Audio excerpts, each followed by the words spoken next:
¿Cuál es su nombre, profesión y oficio? Mi nombre es Milagro del Pino Herrera Bordón. Profesión, ahora ya, nanay de la China.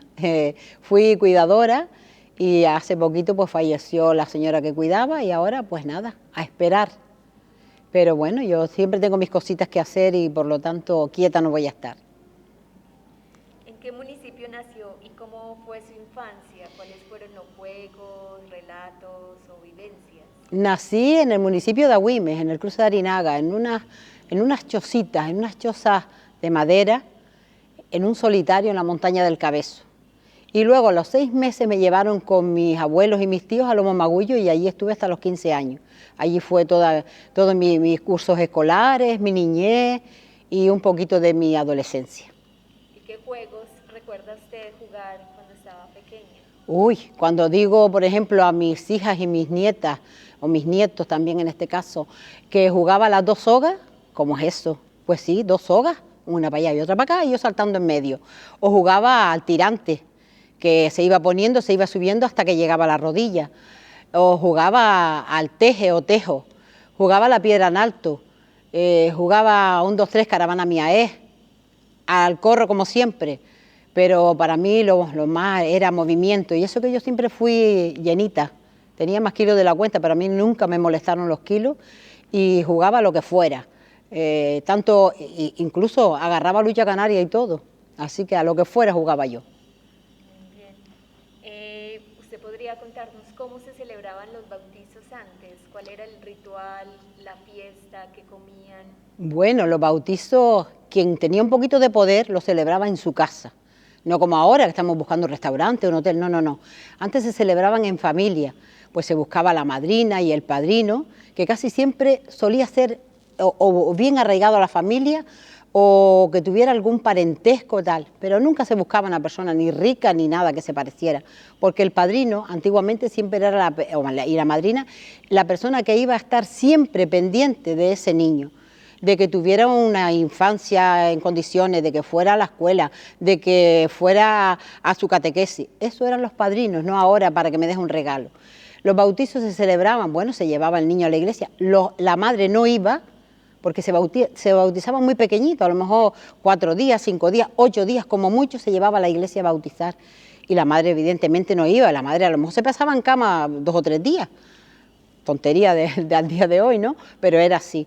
Y luego pues se llevaba a la iglesia y eso sí, siempre la madre le decía, hazle la cruz del mal de ojo pagano cuando entra a la iglesia, porque si tenía mal de ojo y lo bautizaban con mal de ojo no se le quitaba. Entonces había que escoger el niño y hacer una cruz a la entrada de la iglesia para que el mal de ojo pagano se fuera. Se bautizaba, se venía a las casas y con lo que había, pues a lo mejor habían huevos sancochados, si había mucho moni, pues había baifo o pollo, cositas así que se podían comer en una casa. Eso eran los bautizos. Pero casi siempre, con esto de que el ron animaba y el anís, alguna vez terminaban pleitos y se tiraban los trastos a la cara, que mira la porquería que le diste a mi hijo, medio duro o 5 duros si tenía mucho poder. Y el ron hacía que hubieran esas discusiones y otras veces no, se quedaba todo el mundo en paz, pero así eran los bautizos. ¿Y también había música y baile en los bautizos o no? No. Esto tenía que ser alguien que estaba muy arraigado a la música. Yo recuerdo cuando se bautizó mi hermana, la pequeña, no, la otra, anterior a la pequeña, mi abuelo fue famoso porque en su época era Pepito el Tarosao, era tocador y un buen tocador. Entonces, pues ya mis abuelos eran bastante mayores, estaban los abuelos paternos y los maternos, y coincidieron en casa de mi madre en el bautizo de mi hermana. Y arrancó mi abuelo con su laúd a tocar y mi abuela cantó, la por parte materna, pero que se anima la paterna, que era todo pitiminí, y cantó también. Fue un bautizo divertido, pero por eso, porque ella era gente que estaba arraigada al toque, al folclore y a todas esas cosas de la música. Muy bien. ¿Y podría describirnos ahora cómo fue su primera comunión? El ritual, la fiesta, qué comieron, qué regalo recibió. La fiesta, de fiestas nada, ni tantos años de catequesis. En la misma escuela venía el cura una vez en semana y nos daba la catequesis, antes decíamos el catecismo, y estudiábamos el catecismo y el mismo cura en las escuelas nos daba esas prácticas. Y luego un día que a él le aparecía, pues eso sí, había una vez al mes, también íbamos a la iglesia por la tarde. Recuerdo estar todos los niños y niñas en la plaza, era cuando único nos juntábamos los niños y las niñas, porque en la escuela estábamos separados. Íbamos a la plaza y salía un monaguillo con una campanilla alrededor de la plaza, ti, ti, ti, ti, ti, ti, ti, ti. Era la llamada ya para entrar, las campanas tocaban con repiques alegres, que ya íbamos a entrar a la doctrina, era la doctrina. Y entrábamos, y si teníamos suerte venía un padrito, y el padrito pues era un cura a lo mejor de San Gregorio, pero era un padrito, y venía y nos explicaba. Pues al cabo de a lo mejor de un mes, 2 meses, después de haber recibido, hacíamos la primera comunión. El cura nos examinaba, yo recuerdo que a mí me dijo que rezara el creo, él era mucho de mi familia porque en mi casa yo recuerdo toda la vida una casa de entrar y salir los curas. Mi tía era quien le confesionaba las sotanas a don Emeregildo Caballero Sánchez, de aquí del municipio de Ingenio. Ese fue mi cura, ese fue mi catequista, ese fue mi todo. Y incluso me emociono. Don Emeregildo venía mucho a mi casa y me dijo, corre, rézame el creo. Le recé el creo y me dijo, vete corriendo y dile a tu tía Juanita que te haga el vestido para hacer la primera comunión. Y yo salí como alma que lleva al diablo, fui corriendo, y mi tía recuerdo que estaba bordando, porque mi tía daba clases de bordado y de costura, y bordando le dije, titi Juanita, me dijo don Emeregildo que me hicieras el traje de la primera comunión. Ahora mismo lo hago yo, me dijo mi tía, y soltó aquello corriendo, y fue a una mesa que tenía llena de retales, y entre los retales sacó un trozo grande de tela de organdil. Dice, ¿te gusta? Digo yo, a mí sí, pero hámelo ya, si no te preocupes. Recuerdo que me lo bordó todo, con hilo de seda blanco brillante. Me hizo unas florecitas y una cosita y unas tiras bordadas también de organdil. Y me hizo mi tía mi vestido. ¡Oh! Yo parecía la Barbie sirenita, porque la niña era llenita. Y entre zagalejos que llevaba debajo almidonados, tiesos como garrotes, pero yo fui preciosa, divina de la muerte. Una coronita, tenía el pelo largo y me hicieron un moño y el resto suelto. Un moño aquí grande con una coronita así para arriba y un velo con encaje. No, que va, era el no va más. Luego hicimos la comunión y alguna niña, que eso yo creo que si me pasa el día de hoy, yo le dejo mi vestido. Alguna niña hizo la comunión, por ejemplo, si yo la hice a las 11 de la mañana, aquella niña la hizo a las 8 porque no tenía vestido, la hizo con el babi blanco de la escuela. Y eso hoy me ha dado a mí que pensar, qué pena. Pero bueno, a mí me tocó llevar mi traje de organdí bordado y luego una vez terminada la primera comunión, la celebración de la iglesia, en la misma sacristía mi tía, que estaba siempre al tanto y era bastante dinámica, nos hizo el chocolate y unos galletones de que le decíamos tamarán del pájaro amarillo. Esos galletones, uno para cada uno, y allí nos comimos el chocolate con eso. Y luego no había como ahora, toma una foto, que va unas estampitas chiquititas, donde decía tu nombre y el día que hiciste la primera comunión, y con qué edad la hiciste. Yo recuerdo que no tenía los 6 años, y mi tía se enfadó con mi madre porque me puso 6 años y era 5 años y medio, o sea que había que poner allí los 5 años y medio. Pero bien, o sea que, y luego íbamos a casa de la familia, a llevarle la estampita, y ahí a lo mejor te daban, en aquel entonces, pues media peseta, una peseta, como mucho, te podían dar medio duro. Yo recuerdo que en aquella época, en total, ajunté 500 pesetas, que era un dineral, 500 pesetas. Esa fue mi primera comunión. Pero una anécdota que tengo fueron mis zapatos. Los zapatos y los calcetines me los trajo mi madre. Entonces, yo, a pesar de que me crié con mis tíos, mi madre iba a verme con muchísima frecuencia, a pesar de que también tenía a mi padre enfermo y mis hermanas más pequeñas. 4 quedaban detrás. Entonces mi madre fue a verme y me llevó los zapatos, y recuerdo que era un zapato blanco con una florecita a un lado y la florecita era rosa. Y yo, el problema era, mi madre me llevaba una cosa, no me servía, se la volvía a llevar y no me la traía más. Y cuando vi los zapatos me los pongo y me quedaban estrechos, digo, yo no me los quito porque estos no vienen más. Hice la primera comunión con los dedos así. Cuando terminé de repartir las estampitas, que fui hasta el barranco de Tirajana, que vivían allí mis padrinos, oiga, los dedos estaban llenos de sangre, pero los dentro de los zapatos. Eso lo recuerdo, no me los pude poner más, pero no los largué, no, que después no venían más. O sea que son anécdotas. Bueno, muy bien. ¿Podría ahora hablarnos de los años en que trabajó en el almacén de tomate?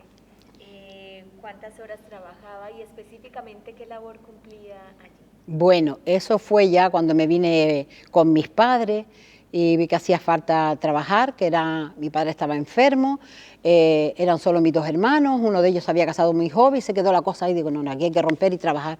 Después de buscar los clientes para vender leche y queso, dejé a mis otras dos hermanas con esa empresa, como digo yo, montada, y un día en un reparto de la leche me fui a pedir trabajo al empaquetado de don Juliano Boní, en el cruce de Arinaga, y sobre la marcha. A las 12, cuando salieron de trabajar, me llega el recado que empezaba a las 2, yo salí como unas locas.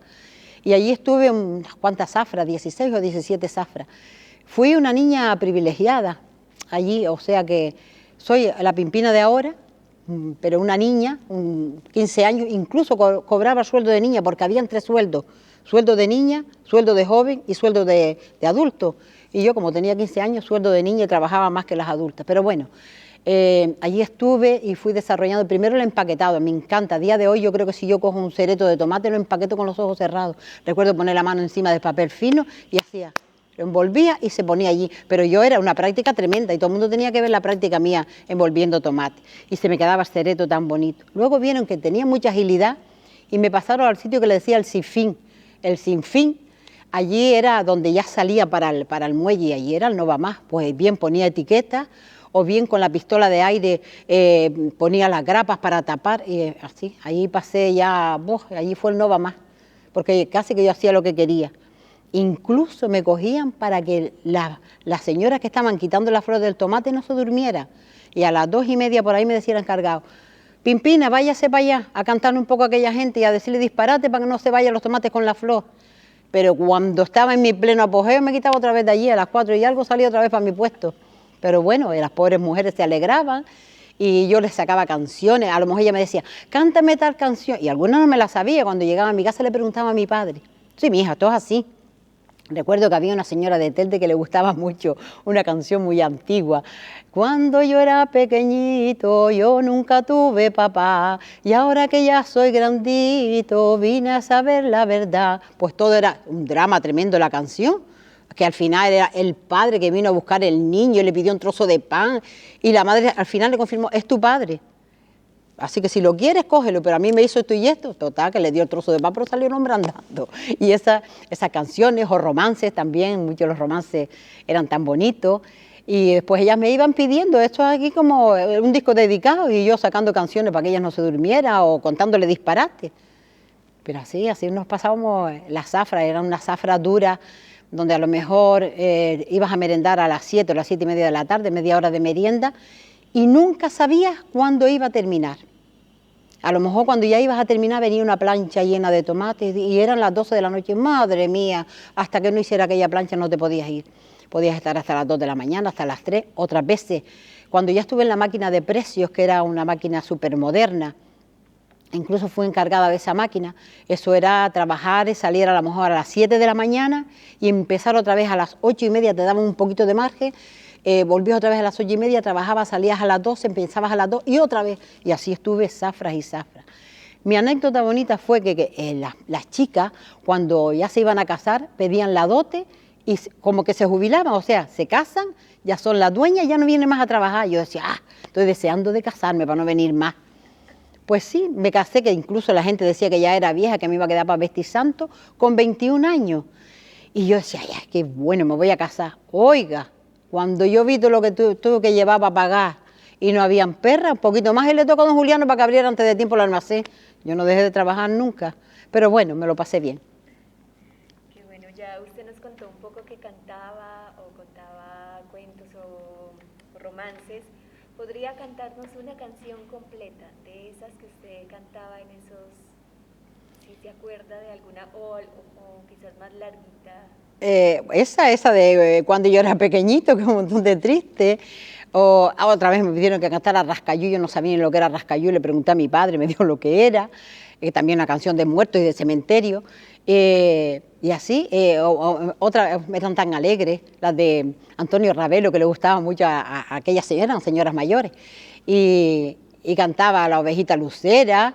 Marianita quería casarse y meterse en una obligación, no sabía pelar una papa, ni remendar una bata, ni pegar un botón, no sabía pelar una papa, ni remendar una bata, ni pegar un botón. Por la noche cuando llega su marido, a la mesa le pone de cenar 2 sardinas revueltas con tomate, una taza de chocolate, una taza de café, 2 sardinas revueltas con tomate, una taza de chocolate, una taza de café. Fue tanta la indignación que su marido cogió el palo de la escoba, palos por las costillas hasta que la mató. Cogió el palo de la escoba, palos por las costillas hasta que la mató. Yo creo que si hoy cantan no se me matan a mí, pero antes esas letras eran un escándalo. Pues eso, así, disparate. Y el romance, que no lo recuerdo bien, tendría que trabajarlo para recordarlo, que es el que todo el mundo canta, Madre qué linda noche, cuántas estrellas, yo lo sé, muy largo, muy antiguo, pero ahora mismo no lo tengo presente, pero es un romance precioso que incluso debía de recuperarse y cantarse así de antiguo, como me lo enseñó mi abuela. Bien. ¿Y los cuentos usted los inventaba o eran cuentos de tradición popular? Depende, algunos me los inventaba yo, porque a veces se me acababan los cuentos de Pepe Monaga, le gustaba mucho a que se los contara, cuando el niño se fue a bautizar y el niño por visto tenía la cabeza grande y lo pone arriba de la pila al bautismo, ¿y cómo le ponemos? Gregorio como su abuelo, dice, no, ¿cómo lo ponemos para que no se le caiga el agua bendita por fuera, de tan grande que tenía la cabeza? Ese niño se le mete el sol en la cabeza y nos quedamos sin verano. Claro, yo decía todo eso, las pobres mujeres se reían, y a mi parecer cuanto más se reían, más habilidosas eran las manos quitando las flores, por eso me ponían todas las tardes allí. Y a veces cuando me pasaba de volumen, el encargado me miraba y decía, Pimpina, baja un poquito el volumen. Pero bien, una vez, tengo una anécdota muy bonita también, una vez una de las chicas celebraba su cumpleaños, que esto ni se usaba, pero bueno, y le dio por echar una botella de María Brizán en el porrón del agua.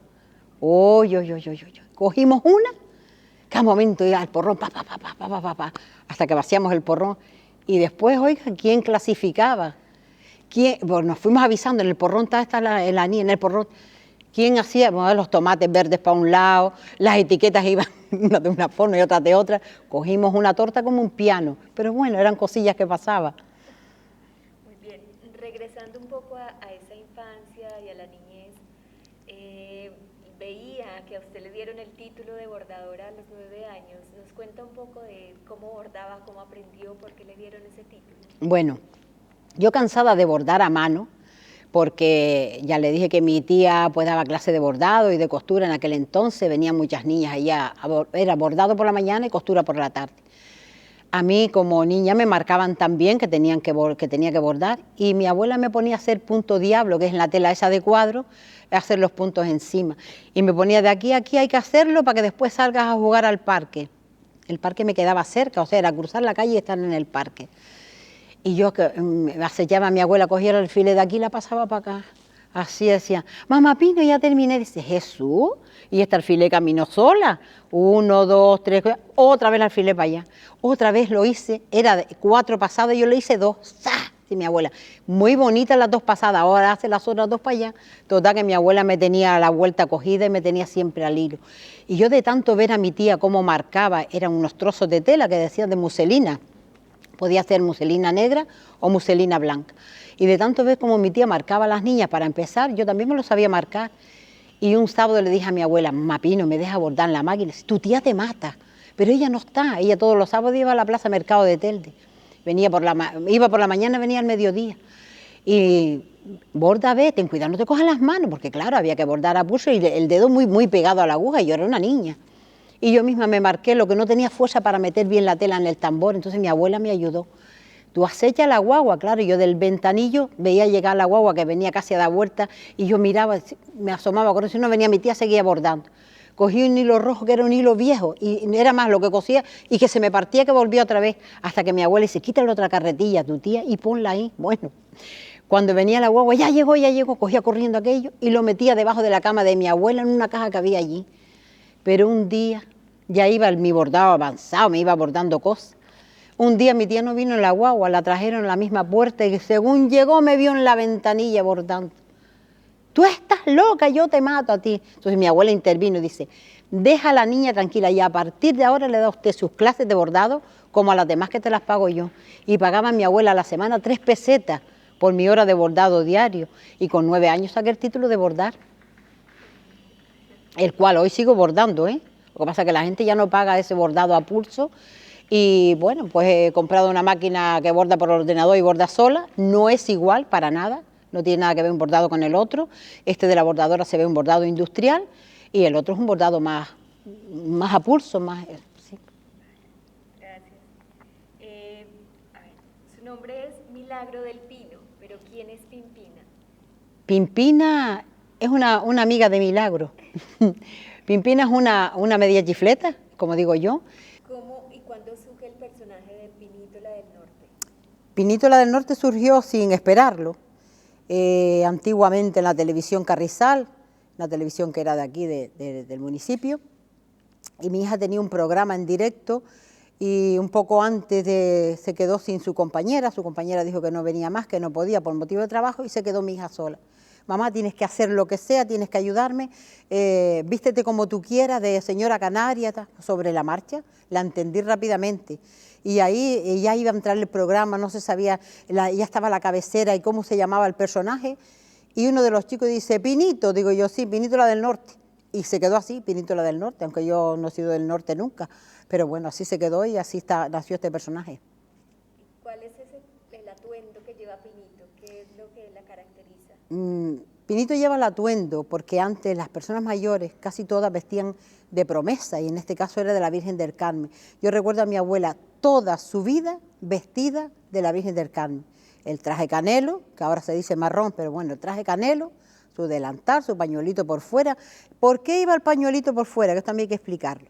Porque el pañuelito aquí se le ponían las perrillas que se iba a gastar uno en el día para traer el pan, para cualquier cosita, y se amarraban aquí, así, las perrillas. Entonces el peso quedaba dentro y el pañuelo salía por fuera. Por eso iba el pañuelo por fuera, para que las perrillas al sacar el pañuelo no se perdiera, estuviera todo dentro del bolsillo. Pues yo recuerdo a mi abuela toda la vida vestida de la Virgen del Carmen con sus escapularios. Lo del lazo rojo también se ponía muchísimo, en este caso rojo, pero antes era encarnado. Y la llave de la portada la llevabas tú colgar una imperdible, porque nada más que llegabas y hacías esto. Y muchas veces ni se cerraba si no tenía la portada. Un hilito para allá del picaporte, tirabas del hilo y se abría la portada. Todo el mundo entraba así, se puede pasar, clan, y ya estaba dentro. Pero la llave de la portada, por si ibas a lo mejor a otro municipio y ya tenías la llave, nada más que hacías esto y abrías la puerta. Esa era la llave que yo llevaba a mi abuela y yo también la llevo.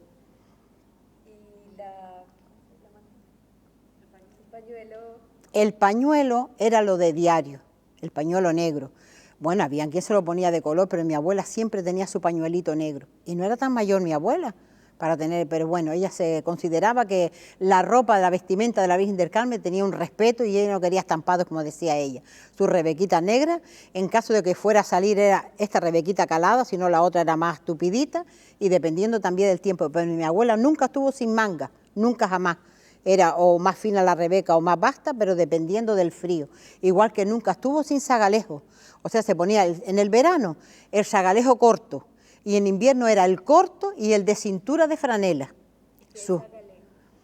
Ahora se dice combinación, pero el sagalejo es lo que va debajo, lo que te protegía de frío y es una costumbre. El sagalejo corto, el sagalejo largo. ¿Y qué representa esta Pinito? ¿A quién? ¿A qué mujeres? ¿De dónde? Vale, Pinito representa a la mujer canaria de antes. Ya no hay mujeres canarias con esta vestimenta y ni se ve. Pero antes era mucho la mujer canaria así, con sus promesas, incluso mucha gente años y años vestida de Santa Rita, que era toda la ropa negra con un cuello blanco, vestida de la Virgen de la Concepción, que era un traje blanco con la cintita celeste. Pero las mayores casi siempre eran de la Virgen del Carmen. Entonces Pinito representa la mujer canaria de aquella época. Es decir, que las mujeres, por ejemplo, en este caso de la Virgen del Carmen, se vestían todos los días de la misma forma. Siempre igual, años, mi abuela toda la vida, y murió así, vestida de canelo, como decía ella. Y recuerdo que cuando murió tenía 2 o 3 cortes de tela en el ropero, porque ella cuando veía que le hacía falta un vestido, pues mi tía se lo iba haciendo. Y como ella decía, echaba, el que tenía para salir, lo echaba para continuo. Continuo era continuar de diario. el vestido de diario, de continuo, y el otro era de salir. Pero ella, cuando murió, tenía 2 o 3 cortes de tela canelas para sus vestidos. Y ya Pinítula del Norte, además de acompañar a su hija en este programa de televisión, ¿dónde más ha participado? ¿En qué programas, en qué eventos? Claro, Pinítula del Norte nació ahí, pensó que no se iba a mover de ahí, pero luego me dio por empezar a contar mis vivencias, mis monólogos, mi día a día y mi niñez con mi abuela y con mi familia. Y ahí empezó a salir Pinito con monólogos. Y hoy, pues, muchas veces voy a actuar a muchos sitios. Sobre todo me alegra muchísimo cuando me llaman a lo mejor un domingo, a lo mejor a las 4 de la tarde, me dice, ay, que es el cumpleaños de mi abuelo y le encanta Pinito y nos estamos acordando que si podía venir. ¿Dónde es? Ahora mismo voy yo.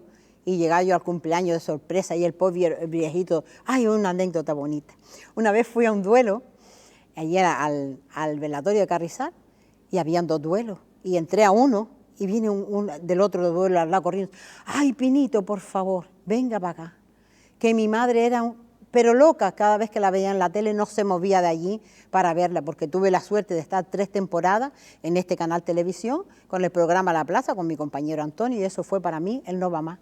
Y la gente me seguía, ay, venga para acá, y cuando llego, la pobre mujer muerta dentro de la caja me dice la hija, mamá, aquí tienes a Pinito.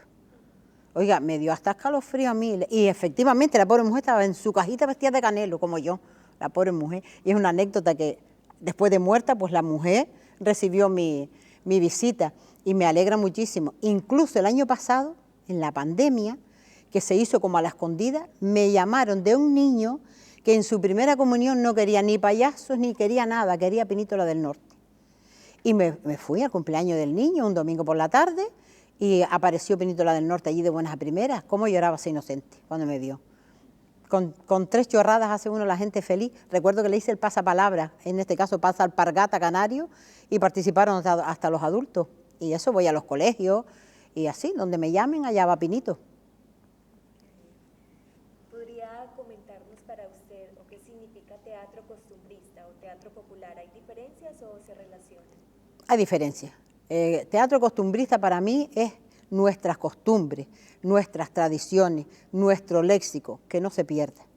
Teatro popular puede coger cualquier cosa, pero el costumbrismo es lo que estamos perdiendo y nos da vergüenza hablar, porque si habla, que va, si no se puede decir, hay que decir lonchas y no lascas, hay que decir alambre y no verguilla, cubo y no balde, embudo y no fonil, o sea que no.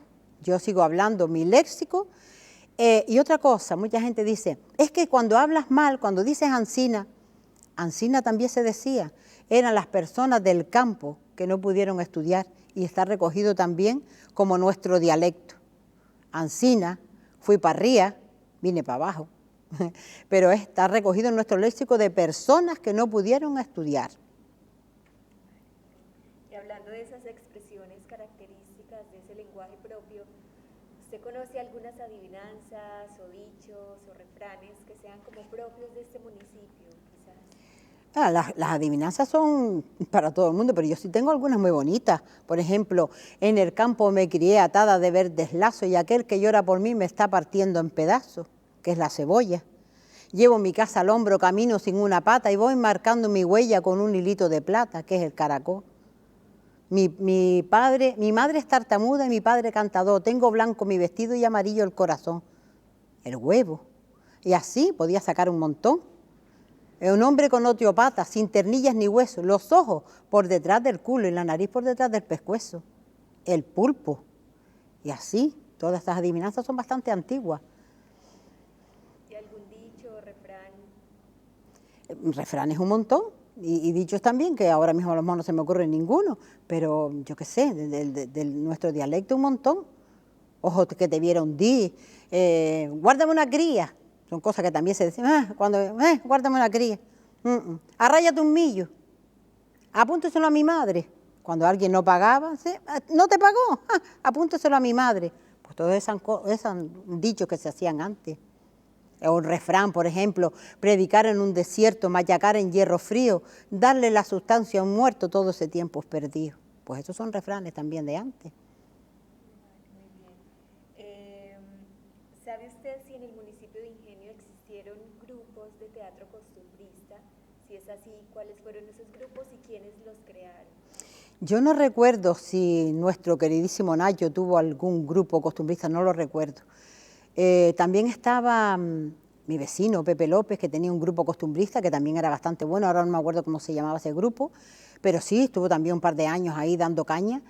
Y luego ya nació Las Chicas de Oro, que nació también porque una vez en esto de las fiestas teníamos algo en la parroquia y solicité un grupo que incluso lo vi ensayar en el municipio para que fuera a hacer teatro por las fiestas, programado por la parroquia. Me pusieron tanto impedimento que hasta tenía que venir un erco a sacar un trenzado para ponerlo en el salón parroquial para la iluminación. Digo, que esto no puede ser.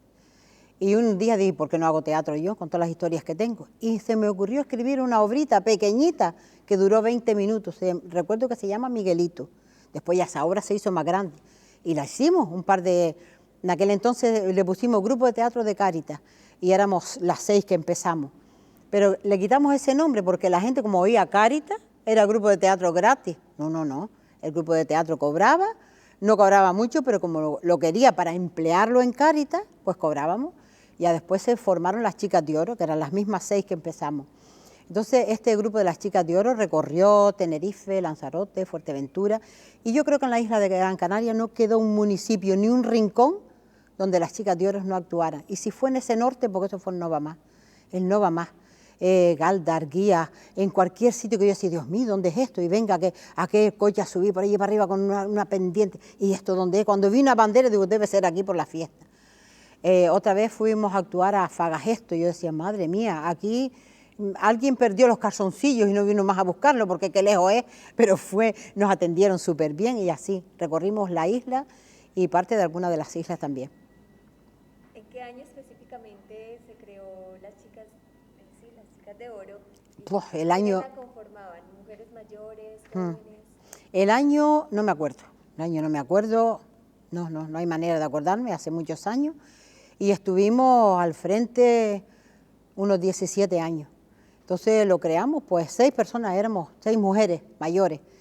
La más joven era yo, pero tenía actrices de 80 años, que memorizan, y a día de hoy memorizan bienísimo. Si las pongo otra vez a hacer teatro, son capaces de hacerlo.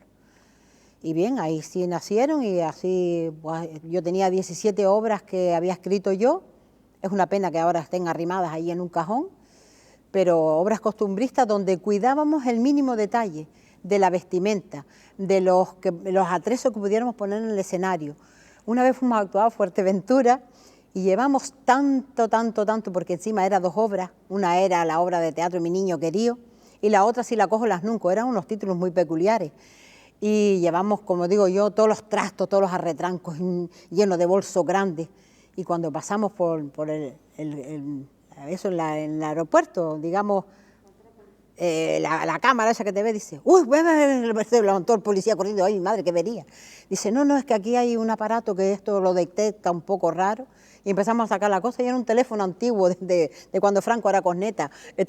Y el hombre se extrañó y dice, ¿y esto qué es? Entonces le explicamos que íbamos a hacer teatro. Ustedes dicen eso antes y yo paso todos estos tratos en un momento. Y nada, estupendo.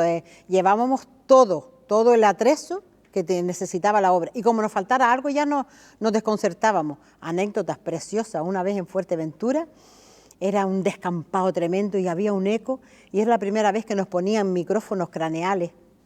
Yo le dije a las compañeras, cuidadito, una vez que empiece la obra, calladas, no hablen detrás ni tal, porque se puede convertir en que... Bueno, en una de las que fue el parto y era esa la obra de Mi Niño Querido, una tenía la costumbre de cuando yo decía, ay, llévele para adentro, que la niña estaba de parto, llévele para adentro la palancana y la vacinilla, y lleva y dice, toma para que me, si tienes que me, y larga la vacinilla por allí para adentro. A aquella le dio risa, se orina encima, orinó el traje de cristianar el niño y salió el traje así escurriendo. Y después no salía, digo, ¿qué pasa? Y se oía por allí para adentro, toma para que un eco tremendo, aquello fue un escándalo. Después salió una de las compañeras, son las cosas del directo, digo, encima. Pero la verdad que quedó la obra súper simpática que vamos a hacer. Pero sí, anécdotas del teatro, un montón. ¿Y en qué, usted se inspiraba en la vida cotidiana para hacer estas obras? Claro, yo me inspiraba en mis vivencias de Lomo Magullo, ahí me inspiraba yo, en esa vivencia que tuve, que claro, era un pueblo de gente muy humilde y yo estaba siempre con la gente mayor, iba a las de Granada, iba a pasar los higos, iba a las descamisadas y allí se aprendía muchísimo. Y el otro día recordé yo una canción que se hacía cuando se estaba descamisando las piñas, que sabe que primero hay que ponerlas a secar, después se le quita la camisa y después ya hay que desgranarla, nada de granadora, como vino más tarde, era pulso, hay una gallina aquí tremenda de estar con un carozo y otro. Y recuerdo que había un juego que decía, ¿dónde anda la paloma que en el trigo no anda? Use que no anda, en el trigo no anda, ¿dónde anda? En la cebada anda, use que no anda, hasta que se equivocaban y después iban perdiendo prendas. Hasta un punto, porque antes no te vas a quitar ni la camisa ni el vestido, pero se iba perdiendo, y todo eso era descamisando, y habían cosas bonitas de la antigüedad, y todo eso me lo fui yo trayendo, y escribiendo y plasmándolo, como la tienda antigua, donde ibas a comprar tantas cosas, y lo de las puntas, y el chismerío, y todas esas cosas, o cuando venía el árabe vendiendo por las casas, también, que antes venía un árabe, que eso era el no va más, traía un fardo lleno de cosas, te lo ponía allí, y bueno, bonito, barato, y a comprarte dicho, buen precio, tiene buenos precios. Y yo recuerdo una vez que nosotros teníamos un perro que ladraba, no hacía sino bulla. Amar el berro, que como el berro me muerde y le seco los dientes, decía el árabe. Y siempre, bueno, nos reíamos del hombre porque hablaba así, pero eso era, y eso lo metí en una obra de teatro, como metía el bautizo con el pleito, los cantos del punto cubano en el bautizo, donde al final con los cantos se pelearon, y todas esas cosas. Qué bien. Usted nos habla un poco de la descamisada del millo. ¿Cómo era eso de descamisar? ¿Se reunían mujeres, hombres? ¿Dónde? Sí, bueno, pues eso normalmente las casas tenían un patio grande y estábamos descamisando un montón de tiempo porque hoy le tocaba a fulanito y mañana a menganito y pasado al otro. Y estaban todas las piñas allí y las piñas se ponían a secar, se le hacía así la camisa para atrás, que la camisa viene siendo pues la corteza de afuera de la piña, y se ponían a secar, y una vez seca pues había que quitar esa camisa. Recuerdo incluso que mi abuelo hacía cigarros con las camisas de piña y los pelos de la piña, hacía anilladito, hacía sus cigarros con eso. Y nada, iban primero a descamisar, después se iban echando las piñas, y depende de los granos, el grano más oscuro a un lado y el más claro al otro, porque depende, el grano salía el gofio, el color del gofio. Y habían piñas que salían con unos granos más rojos y eran los novios. Ay, mira, ay, me salieron no sé cuántos novios, 2 novios. Como salieron una piña con muchos novios, las viejillas siempre decían, bonito cuero vas a hacer, porque te salió un montón de novios, fuerte cosa, Dios mío. Y las descamisadas eran así, luego se desgranaba y luego se tostaba, era una desgranando y la otra señora con 2 tostadores o uno según los pudientes, y se tostaba el millo y ya se iba echando en talegas para llevarlo al molino. Que, por cierto, una vez a la hora de comer, pasó una amiga mía y me dice, vamos al molino, y te llevo, para acá te traigo montar en el burro, ¿no? De media vez me largué, no le dije a mi tía dónde iba. Para allá fui caminando porque había que llevar las talegas en el burro. Recuerdo que llevaba 2 aquí y una arriba en la albarda. Me fui al molino y mi tía empezó a buscarme para comer y la niña no aparecía. Uy, mi madre, cuando ya venía el regreso del molino, mi abuelo estaba en las túneles, echa por esta portada que tu tía te está esperando por la otra con la alpargata en la mano. Y entro yo por la otra portada para ponerme en la mesa y yo aquí no ha pasado nada, y me acecha mi tía por la otra portada. Me pegó una con la alpargata, porque la alpargata de mi tía tenía mando a distancia, salía sola. Y después me pegaba en sílabas, no eran frases. ¿A dónde fuiste? No, ¿a dónde fui? Y cada sílaba era un tortazo. Vete a quejarte, ni mu, llorando y comiendo, porque a lo mejor decía, yo no como, y mi abuela decía, con la comida no se amula uno, carasne. Eso me pasó a mí por ir a llevar el millo de mi amiga al molino, porque también después se llevaba al molino y luego el molinero te decía cuando lo recogía. Ese millo era para el gasto de la casa. Además, si te traía una taleguita de gofio recién molido, eso era un regalo tremendo. Los regalos antes eran huevos, gofio, y en el tiempo de carnavales para hacer las tortillas, te traían huevos, leche, para hacer el arroz con leche. O sea, ahí todas esas vivencias fueron las que yo metí en mis obras de teatro. Y retomando un poco lo de los cantos, en estas descamisadas también cantaban cantos de labranza o cantos... Sí, habían cantos de labranza, pero como nosotros éramos chiquillos, nosotros íbamos a nuestro aire, a lo mejor a jugar Altón, altón, altón, pirulero, cada cual, y parábamos la descamisada, pagábamos la de Granada para hallarnos el anillito y hallarnos el anillito. Y los viejos decían, dejen eso, carajo, ahora, sigan descamisando o sigan desgranando. Pero los chiquillos nos entreteníamos así, y pendientes del tostador para si salía alguna rosca, cogerla. Metíamos la mano corriendo y sacábamos la rosca, que salía de vez en cuando. Pero sí, yo recuerdo que ellos, sobre todo canciones picadas, muchas canciones picadas. Ahora, hablando un poco del patrimonio cultural y material, ¿qué es para usted esto de patrimonio cultural y material y cuál es la importancia para un pueblo? La importancia de un pueblo es conservarlo, buscarlo y tenerlo, y también exponerlo, porque si no, los niños y los jóvenes que salen no se enteran de lo que tenemos. Entonces el patrimonio, eso es lo más importante que tenemos, la cultura, nuestras culturas, cómo es, cómo éramos, por qué debemos conservarla. Entonces para mí es muy importante que un pueblo rescate todas esas cosas y las exponga. A mí me da mucha pena cuando voy a los institutos a hablar el habla canario, nuestras costumbres, sobre todo en los difuntos, cuando celebran el Halloween, yo celebro los finados, me da mucha pena porque los chiquillos no saben nada, y lo bien que atienden, y lo que se preocupan. Entonces todas estas cosas hay que irlas rescatando y exponiendo para que nuestros jóvenes, nuestros niños también disfruten de ellas y las aprendan. ¿Cuál podría ser esa relación entre teatro costumbrista y este patrimonio cultural y material? Nuestro dialecto, nuestras costumbres, la relación es esa, es seguir trabajando lo nuestro, no avergonzarnos de hablar como hablamos. No hay que hablar mal, pero si yo, ya repito, ¿por qué tengo yo que decir un cubo si yo digo un balde? ¿Por qué digo un embudo si tengo que decir fonil? Y todas esas cosas, entonces eso hay que rescatarlo, eso hay que tenerlo, y la importancia es nuestras costumbres, nuestro léxico, nuestra vestimenta, que se nos está yendo de las manos, incluso en los grupos folclóricos, y eso es una pena. Yo cuando veo un grupo folclórico con unas blusas aquí, enseñando todo, digo, ¿cuándo la mujer canaria enseñaba eso? Jamás. O las veo pintorreadas que parecen o llenas de joyas como pantallas de lágrimas. ¿Cuándo? Tampoco. Pues todas esas cosas son las que tenemos desde los grupos folclóricos, desde nuestras raíces que trabajar para que no se pierdan. Porque después nos vamos por ahí, a Península, a cualquier sitio, y vemos cómo se conservan sus cosas y nos llaman la atención. ¿Y lo nuestro? ¿Por qué no lo conservamos? ¿Por qué no lo trabajamos? ¿Por qué no lo seguimos? Y hablando de ese patrimonio, ¿cuáles cree usted que son esas expresiones o elementos de este patrimonio intangible de la tradición que se han perdido ya en ingenio? ¿Cuáles están en riesgo de desaparecer? Nuestro dialecto, nuestra forma de hablar. Eso se está perdiendo, y ahora con los móviles, que para decir por te pone una X, o DND, ¿dónde?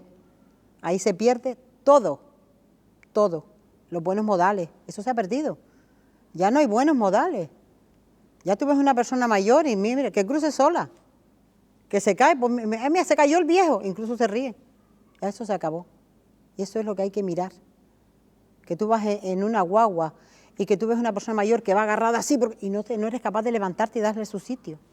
Y así un montón de cosas. Entonces eso, y en nuestro municipio se ha perdido, incluso el respeto a los mayores. El no escucharle, ay abuelo, ahora no, escúchalo, que la buena biblioteca la tienen esos mayores. No busques más, no busques en internet, ahí no lo encuentras, escúchales, pregúntales cosas. Eso es nuestra cultura y eso ahí está conservada. Y quizás ya para ir finalizando, ¿qué propuestas plantearía usted para que este patrimonio pueda seguir vivo, sobre todo que llegue a la juventud y a los niños? La propuesta es que desde los grupos se trabaje, incluso desde las propias familias, que es una pena. Haces teatro costumbrista y la gente no va. Propones hacer un curso de teatro costumbrista y la gente no va. Esa es la pena.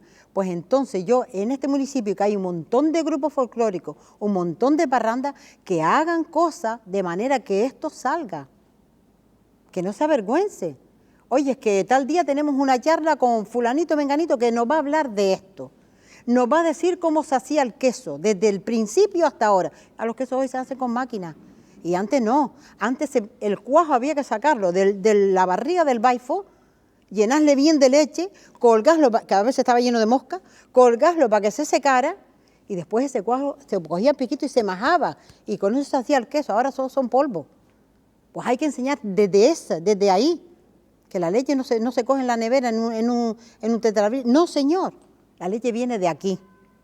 Y así un montón de cosas, desde los grupos folclóricos, desde los colegios, desde nuestro ayuntamiento, que se potencie nuestras costumbres y nuestras cosas para que no se pierdan.